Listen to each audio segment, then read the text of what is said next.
The largest telecommunication companies in the US are betraying the trust of their customers, which I can prove.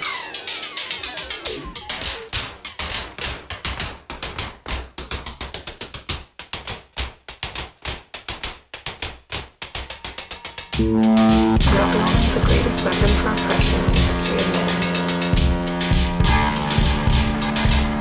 Billions of US communications are being intercepted.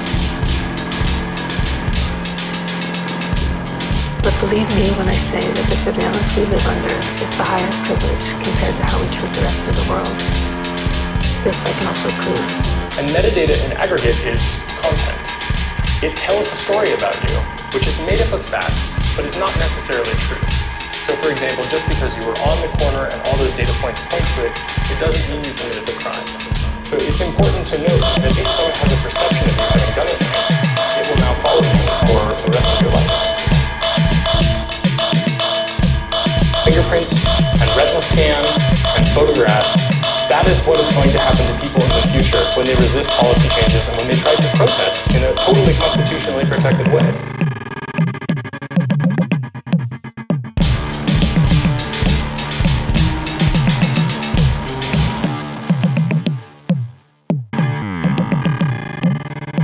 It all comes down to state power against people's ability to meaningfully oppose that power.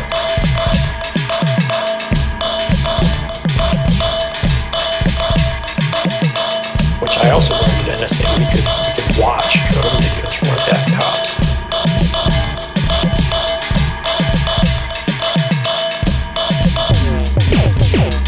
In real time, yeah. It'll stream a lower quality of the video to your desktop. Typically, you'd be watching surveillance drones as opposed to actually burger drones where you're going out there to bomb somebody. But you'll have a drone that's just following somebody's house for hours. It's just a page where it's lists and lists of drone feeds in all these different countries, and all these different code names, and you can just click on which one you want to see.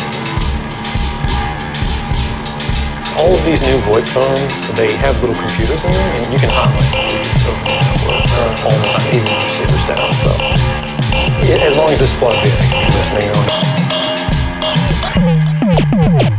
They could monitor 1 billion telephone or internet sessions simultaneously per one of these devices. Your privacy is being violated to protect America's security.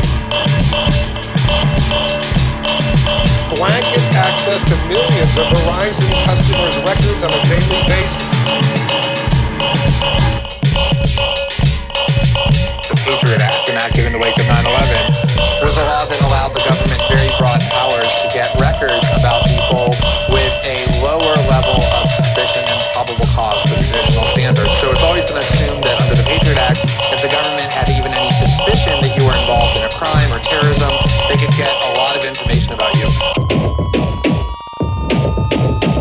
It's not directed at any individuals who they believe or have suspicion of committing crimes or part of a terrorist organization. It's collecting the phone records of every single customer.